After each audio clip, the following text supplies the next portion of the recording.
Hello दोस्तों, कैसे हैं आप सब लोग। उम्मीद करता हूं कि आप सब लोग अच्छे होंगे। मैं आपका दोस्त मोहन आपके यूट्यूब चैनल मोहन एकेडमी में आप सभी लोगों का स्वागत करता हूं। तो आज नए चैप्टर को शुरू करते हैं जिसका नाम है सजीव। तो वीडियो में बने रहें लास्ट तक। दोस्तों वीडियो को शुरू करते हैं। तो आज का टॉपिक है सजीव। तो सजीव के बारे में देखते हैं दोस्तों।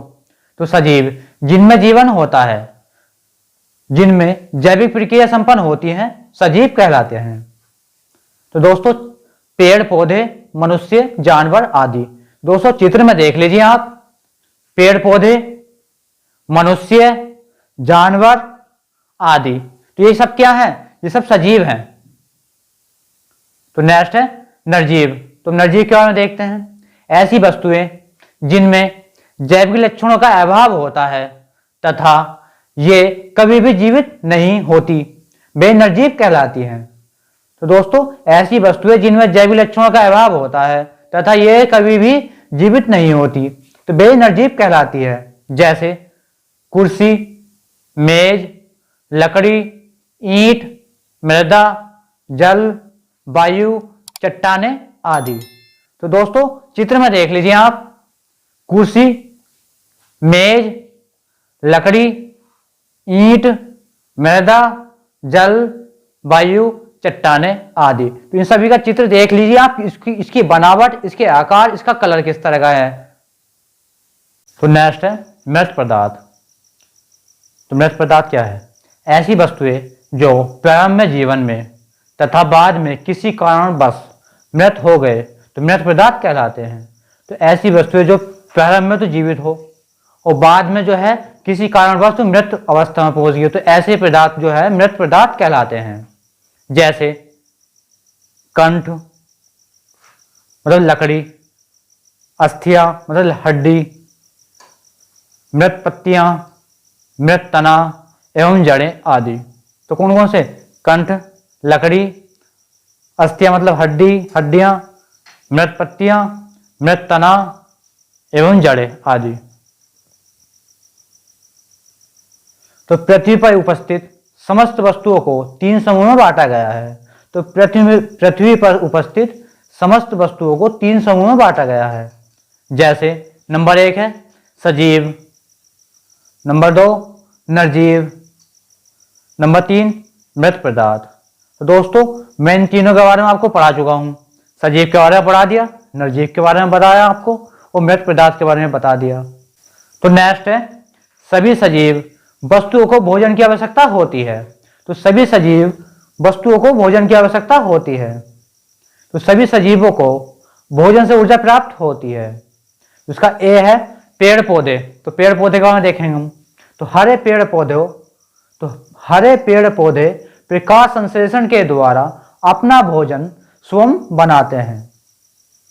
दोस्तों चित्र में देखिए आप, जो हरे पेड़ पौधे होते हैं ये प्रकाश संश्लेषण के द्वारा अपना भोजन स्वयं बनाते हैं। नेक्स्ट है बीज का देखें, जीव जंतु या प्राणी। तो जीव जंतु या प्राणी के बारे में देखते हैं हम। तो जीव जंतु अपना भोजन प्रत्यक्ष या अप्रत्यक्ष रूप से पौधों से प्राप्त करते हैं। तो आप दोस्तों चित्र में देख लीजिए आप इसको। जो जीव जंतु होते हैं वो अपना भोजन जो है प्रत्यक्ष या अप्रत्यक्ष रूप से पौधे या अन्य जंतुओं से प्राप्त करते हैं। तो भोजन के आधार पर जीवों के प्रकार। तो भोजन के आधार पर जीवों के प्रकार देखते हैं हम लोग। इसका पहला है शाकाहारी जंतु या जीव। तो बे जंतु या जीव केवल पौधों को खाते हैं। तो बे जंतु या जीव केवल पौधों को खाते हैं। तो बे शाकाहारी जंतु या जीव कहलाते हैं। जैसे घोड़े, ऊंट, भेड़, बकरी आदि। दोस्तों कौन कौन से हैं? घोड़े, ऊंट, भेड़, बकरी आदि। तो दोस्तों आप देख सकते हो चित्र में कौन सा जीव किस तरह से दिखता है।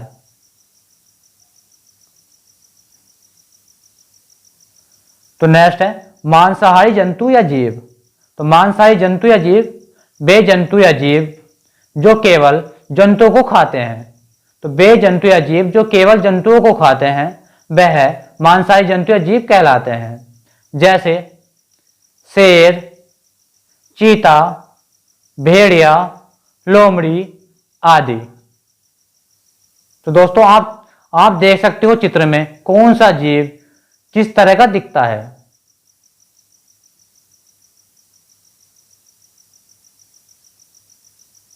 तो नेक्स्ट है सर्वाहारी जंतु या जीव।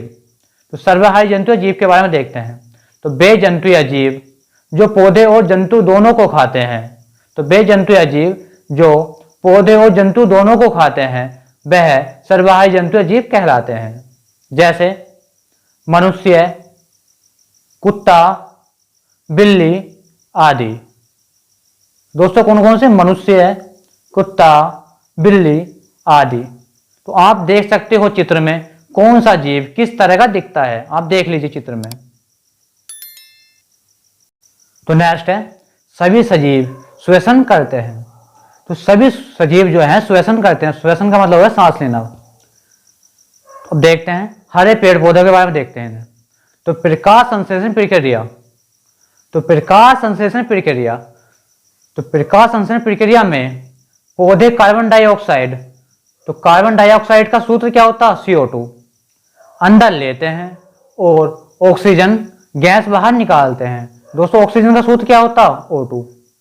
तो प्रकाश संश्लेषण प्रक्रिया में पौधे जो होते हैं कार्बन डाइऑक्साइड जो है ग्रहण करते हैं, मतलब अंदर लेते हैं, और ऑक्सीजन जो है बाहर निकालते हैं ये। तो पत्तियों में क्लोरोफिन नाम का एक वर्णक पाया जाता है। तो पत्तियों में क्लोरोफिन नाम का एक वर्णक पाया जाता है जो सूरज की रोशनी, जल एवं कार्बन डाइऑक्साइड गैस की मदद से भोजन का निर्माण करते हैं। तो पौधों के द्वारा भोजन बनाने की प्रक्रिया को प्रकाश संश्लेषण कहा जाता है। तो पौधों के द्वारा भोजन बनाने की प्रक्रिया को क्या कहा जा रहा है? प्रकाश संश्लेषण प्रक्रिया कहा जा रहा है। तो प्रकाश संश्लेषण प्रक्रिया केवल दिन में होती है। तो दोस्तों प्रकाश संश्लेषण प्रक्रिया केवल दिन में होती है, रात में नहीं होती है। अब इसका एक सूत्र है, सूत्र देख लीजिए उसका आप। 6CO2 plus 12H2O। तो सूरज की रोशनी देख लिया आप इसको, और जो पत्तियों में क्लोरोफिन है उसको देख लिया आप इसमें, उसकी मदद से, सूरज की रोशनी की मदद से और पत्तियों में क्लोरोफिन की मदद से जो है C6H12O6 plus 6H2O plus 6O2। तो नेक्स्ट है जीव जंतु। तो जब जीव जंतु सांस लेते हैं, जब जीव जंतु सांस लेते हैं तब ऑक्सीजन अंदर ले जाते हैं, तब सांस छोड़ते हैं, तब कार्बन डाइऑक्साइड बाहर निकालते हैं। तो जीव जंतु जो होते हैं जब सांस लेते हैं वे तो ऑक्सीजन को ग्रहण करते हैं, मतलब अंदर लेते हैं, और जब सांस छोड़ते हैं वे तो कार्बन डाइऑक्साइड गैस बाहर निकालते हैं। इसका पॉइंट है एक वयस्क मनुष्य 1 मिनट में, तो एक वयस्क मनुष्य 1 मिनट में 15 से 18 बार सांस लेता है। तो एक वयस्क मनुष्य जो है 1 मिनट में कितनी बार सांस ले रहा है? 15 से 18 बार। नेक्स्ट है एक वयस्क मनुष्य की दिल की धड़कन 1 मिनट में 60 से 100 या 72 बार धड़कती है। तो नेक्स्ट है जीव जंतुओं में गैस या श्वसन का आदान प्रदान भिन्न भिन्न अंगों के द्वारा होता है। दोस्तों इस टेबल को देखिए आप, एक साइड में लिखा हुआ जंतु, तो जंतुओं के नाम लिखे हुए हैं, दूसरी साइड में लिखा हुआ है श्वसन अंग, तो जंतु कौन से श्वसन अंग से सांस लेता है उसके नीचे वो लिखा हुआ है। इसका पहला है मनुष्य, शेर, गाय, सांप, छिपकली, पक्षी। तो ये सब जो है फेफड़ों से सांस लेते हैं। नेक्स्ट है मेंढक, मेंढक जो है फेफड़े और त्वचा से सांस लेता है। नेक्स्ट है बिहेल, डॉल्फिन, तो बिहेल डॉल्फिन जो है नासाद्वार से सांस लेती है ये।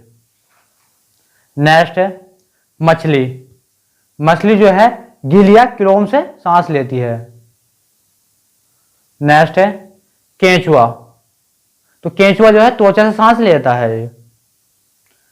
नेक्स्ट है मक्खी, कॉकरोच या अन्य कीट। तो मक्खी, कॉकरोच या अन्य कीट ये जो है बातक से सांस लेते हैं। तो नेक्स्ट है सभी सजीव उद्दीपन के प्रति अनुक्रिया करते हैं। तो सभी सजीव उद्दीपन के प्रति अनुक्रिया करते हैं। उसका पहला देखते हैं उद्दीपन। तो हमारे आसपास होने वाले परिवर्तन जो किसी सजीव को प्रतिक्रिया करने के लिए प्रेरित करते हैं तो उद्दीपन कहलाते हैं। तो अब देखें अनुक्रिया।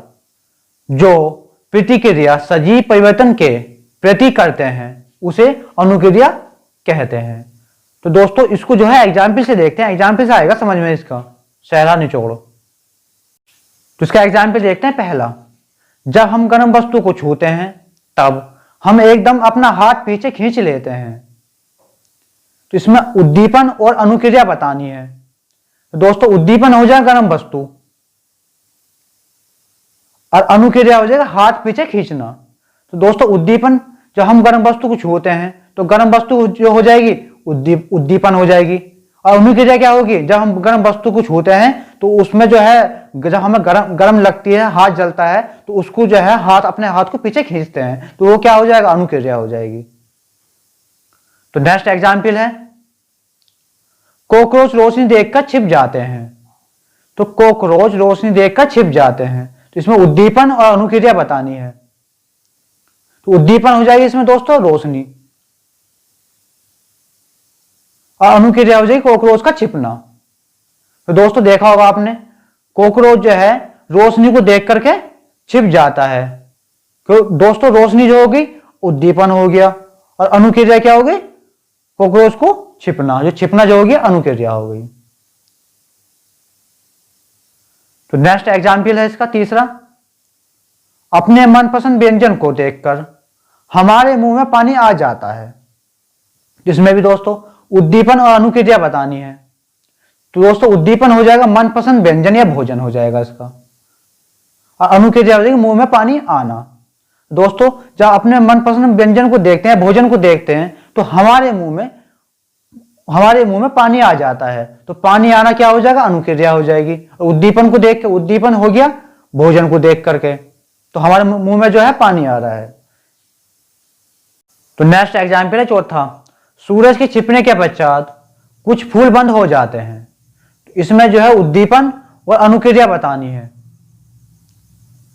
तो दोस्तों उद्दीपन हो जाए सूरज का छिपना और अनुक्रिया हो जाएगी फूल का बंद होना। तो दोस्तों सूरज का छिपना तो उद्दीपन हुआ। तो पहले सूरज छिपा तो क्या हुआ, उद्दीपन हुआ। तो फूल का बंद होना, जब सूरज छिपा तो तभी तो फूल बंद हुआ। तो छिपने के बाद तो फूल बंद हुआ तो उद्दीपन हो गया सूरज का छिपना, अनुक्रिया हो गया बंद होना। तो नेक्स्ट एग्जाम्पल है इसका, छुई मुई के पौधे की पत्तियां, छुई मुई के पौधे की पत्तियां छूने पर सिकुड़ जाती है। तो इसमें भी जो है उद्दीपन और अनुक्रिया बतानी है। तो दोस्तों उद्दीपन हो जाएगा इसमें पत्तियां छूना और अनुक्रिया हो जाएगी पत्तियों का सिकुड़ जाना। तो दोस्तों जब पत्तियां छुई जा रही हैं तभी तो पत्तियां सिकुड़ रही हैं, तो इसलिए जो है उद्दीपन हो जाएगा छूना और अनुक्रिया हो जाएगा सिकुड़ जाना। तो नेक्स्ट है जीवों में इंद्रियां होती है। तो सभी जीवों में इंद्रियां होती है। तो मुख्य रूप से जंतु में 5 इंद्रियां होती हैं। तो मुख्य रूप से जंतुओं में 5 इंद्रियां होती हैं। अब इस टेबल को देखें आप, पहले इस टेबल के अनुसार देखते हैं हम लोग। तो इसकी पहला है आंख या नेत्र। तो आंख या नेत्र क्या है, आंख या नेत्र होती है देखने के लिए। नेक्स्ट है कान। तो कान जो है सुनने के लिए। नेक्स्ट है नाक। तो नाक होती है सूंघने के लिए। तो नाक कहां के लिए होती है दोस्तों, सूंघने के लिए। नेक्स्ट है जीभ। तो जीभ कहां के लिए होती है दोस्तों, स्वाद के लिए। नेक्स्ट है त्वचा। तो त्वचा होती है महसूस करने के लिए। तो दोस्तों, आंख या नेत्र होती है देखने के लिए, कान होता है सुनने के लिए, नाक होती है सूंघने के लिए, जीभ होती है स्वाद के लिए, और त्वचा होती है महसूस करने के लिए। तो नेक्स्ट है पशु पक्षी या कीड़े मकोड़े या जीव जंतु की विशेष बातें देखते हैं हम लोग। पहला है इसका चींटियां। तो दोस्तों, चींटियां अपने समूह की चींटियों को उनके द्वारा छोड़ी गई गंध से पहचान लेते हैं। तो चींटियां जो हैं अपने समूह की चींटियों को उनके द्वारा छोड़ी गई गंध से पहचान लेते हैं। दोस्तों, आप चित्र में देखिए, आप चींटी किस तरह की दिखती है। दूसरे चित्र को देखिए आप, पहली चींटी के पीछे दूसरी चींटी, दूसरी चींटी के पीछे तीसरी चींटी, तीसरी चींटी के पीछे चौथी चींटी। इस तरह से पीछे पीछे एक दूसरे के पीछे चल रही हैं। ये क्यों चल रही हैं? क्योंकि एक दूसरे की गंध के कारण चल रही हैं ये। नेक्स्ट है दूसरा, कुछ कीड़े मकोड़े अपनी मादा कीड़े को उनकी गंध से पहचान लेते हैं। तो कुछ कीड़े मकोड़े अपनी मादा कीड़े को उनकी गंध से पहचान लेते हैं, जैसे रेशम का कीड़ा या कीट। तो रेशम का कीड़ा कीट किस तरह का होता है, आप चित्र में देखें आप। तो नेक्स्ट है तीसरा, कुछ पक्षी मनुष्य की दृष्टि से 4 गुना ज्यादा देर तक देख सकते हैं। तो दोस्तों, कुछ पक्षी मनुष्य की दृष्टि से 4 गुना ज्यादा देख सकते हैं और अपने शिकार को दूर से देख लेते हैं, जैसे बाज, चील, गिद्ध। तो दोस्तों, अगर किसी वजह से मनुष्य 2 किलोमीटर दूरी तक देख पा रहा है, तो बाज, चील, गिद्ध, तो ये कितने किलोमीटर तक देख पाएंगे? ये देख पाएंगे 12 किलोमीटर तक। तो नेक्स्ट है चौथा, हाथी अपने कानों से सुनने के अलावा हवा भी करते हैं। तो आप दोस्तों चित्र में देख लीजिए इसको, ये किस तरह से है। तो नेक्स्ट है पांचवा, सांप सुन नहीं सकते। सांप जो है सुन नहीं सकते, परंतु जमीन पर हुए कंपन को महसूस कर लेते हैं या कर सकते हैं। आप चित्र में देखिए इसको आप। तो छठा है, नेक्स्ट है छठा, मच्छर हमारे शरीर की गंध एवं तलवे की गर्मी से हमें अंधेरे में भी ढूंढ लेते हैं। तो मच्छर जो है हमारे शरीर की गंध एवं तलवे की गर्मी से हमें अंधेरे में भी ढूंढ लेते हैं। दोस्तों, आप चित्र में देखिए इसको आप, जिस तरह से मतलब पैरों के तलों की गर्मी के कारण हम लोगों को अंधेरे में ढूंढ लेते हैं मच्छर। तो नेक्स्ट है मेंढक, छिपकली आदि। ये जीव अपने शिकार को पकड़ने के लिए अपनी जीभ का प्रयोग करते हैं। तो मेंढक, छिपकली आदि ये जीव अपने शिकार को पकड़ने के लिए अपनी जीभ का प्रयोग करते हैं। तो आप चित्र में देख लीजिए इसको आप, मेंढक और छिपकली को। तो नेक्स्ट है मैना अपनी गर्दन को झटके से आगे पीछे करती है। आप चित्र देख लीजिए आप मैना का, ये जो है अपनी गर्दन को झटके से आगे पीछे करती है। तो नेक्स्ट है उल्लू काफी हद तक अपनी गर्दन को पीछे तक घुमा सकता है। तो उल्लू जो है अपनी गर्दन को काफी हद तक पीछे तक घुमा सकता है। नेक्स्ट है उल्लू की आंखें सीधी सामने होती है या मनुष्य की तरह समान होती है। नेक्स्ट है उल्लू की आंखें चेहरे के सामने होती है। तो उल्लू की आंखें कैसी होती है? चेहरे के सामने होती है। नेक्स्ट है पक्षी एक ही समय में 2 अलग अलग चीजों को देख सकते हैं। तो पक्षी एक ही समय में 2 अलग अलग चीजों को देख लेते हैं क्योंकि इनके सिर के दोनों तरफ आंखें होती हैं। आप चित्र में देख लीजिए इसको। नेक्स्ट है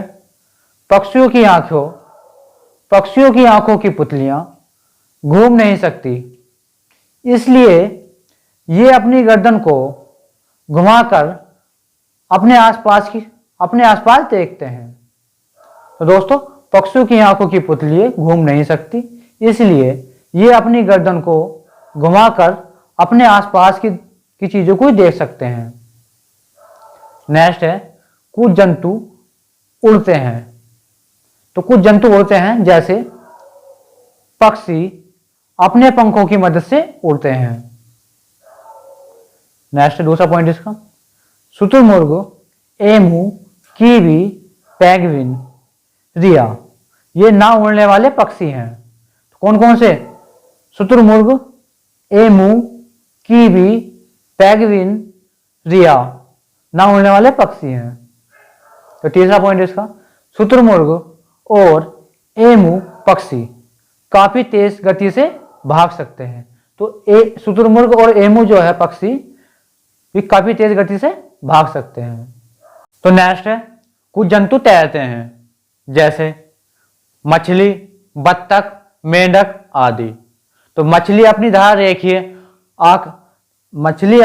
रेखीय शारीरिक आकृति के कारण तैरती है।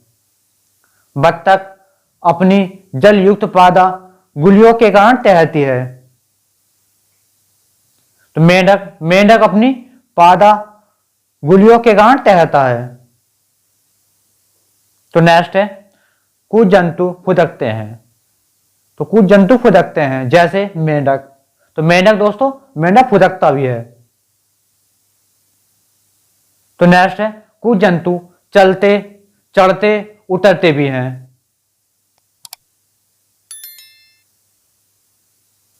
जैसे कॉकरोच। तो कॉकरोच जो चलता भी है, चढ़ते भी है और उड़ता भी है ये। तो नेक्स्ट है, कुछ जंतु रेंगते भी हैं। तो कुछ जंतु रेंगते हैं, उसको देखते हैं, जैसे केंचुआ, सांप आदि। तो कौन कौन से हैं? केंचुआ, सांप आदि। तो केंचुआ देखते हैं। केंचुआ पेशियों एवं सूप की मदद से रेंगता है। तो केंचुआ जो है पेशियों एवं सूप की मदद से रेंगता है। सांप पेशियों एवं बले की मदद से रेंगता है। तो नेक्स्ट है, कुछ जानवर अपने मलमूत्र की गंध के द्वारा अपने क्षेत्र को पहचान लेते हैं, जैसे कुत्ता, बाघ, शेर आदि। तो नेक्स्ट है, रात्रिचर जानवर एवं पक्षी। तो रात्रिचर जानवर एवं पक्षी, तो रात में जागने वाले जानवर एवं पक्षी केवल सफेद और काले रंग को ही देख पाते हैं, जैसे उल्लू, रैकून आदि। तो नेक्स्ट है, सजीवों में प्रजनन होता है। तो दोस्तों, सजीवों में प्रजनन होता है। तो प्रजनन देखते हैं। जिस प्रक्रिया के द्वारा सजीव अपनी समान संतान उत्पन्न करता है, उसे प्रजनन कहा जाता है। तो इसके कुछ पॉइंट हैं, उसको देखते हैं। तो पहला है इसका, जरायुज जीव। तो जरायुज जीव किसे कहते हैं, उनको देखो। बच्चे देने वाले जीव जरायुज जीव कहलाते हैं। तो बच्चे देने वाले जीव जरायुज जीव कहलाते हैं। नेक्स्ट है, वह जीव जिनके कान व बाल बाहर होते हैं, वे बच्चे देते हैं। तो दोस्तों, बहुत इंपॉर्टेंट है। तो वह जीव जिनके कान व बाल बाहर होते हैं, वे बच्चे देते हैं। नेक्स्ट है, जो जीव बच्चे देते हैं वह स्तनधारी कहलाते हैं। तो जो जीव बच्चे देते हैं वह स्तनधारी कहलाते हैं, जैसे मनुष्य, कुत्ता, गाय, शेर, हाथी आदि। तो ये सब क्या है? ये जरायुज जीव है। तो उसका दूसरा पॉइंट है अंडाए जीव। तो अंडाए जीव देखते हैं। तो अंडे देने वाले जीव अंडाए जीव कहलाते हैं। तो अंडे देने वाले जीव अंडाए जीव कहलाते हैं। नेक्स्ट है, वह जीव जिनके कान व बाल बाहर नहीं होते हैं, वे अंडे देते हैं। तो वह जीव जिनके कान व बाल बाहर नहीं होते हैं वे अंडे देते हैं, जैसे पक्षी, मेंढक, बत्तख आदि। तो कौन कौन से दोस्तों? पक्षी, मेंढक, बत्तख आदि। इसका एक नोट पॉइंट है, नोट पॉइंट देखें आप। चमगादड़, बेहेल मछली और सील मछली बच्चे को जन्म देती है। तो चमगादड़, बेहेल मछली और सील मछली बच्चे को जन्म देती है। जो बच्चे को जन्म देते हैं उन्हें दूध पिलाते हैं, उन्हें स्तनधारी जीव भी कहा जाता है। दोस्तों वीडियो कैसी लगी? अगर वीडियो पसंद आई हो तो चैनल को सब्सक्राइब करो और वीडियो को शेयर करना ना भूलें। जल्द मिलते हैं नेक्स्ट वीडियो में। अगर आपके मन में कोई प्रश्न हो तो कमेंट में जरूर लिखें। जब तक के लिए जय हिंद, जय भारत।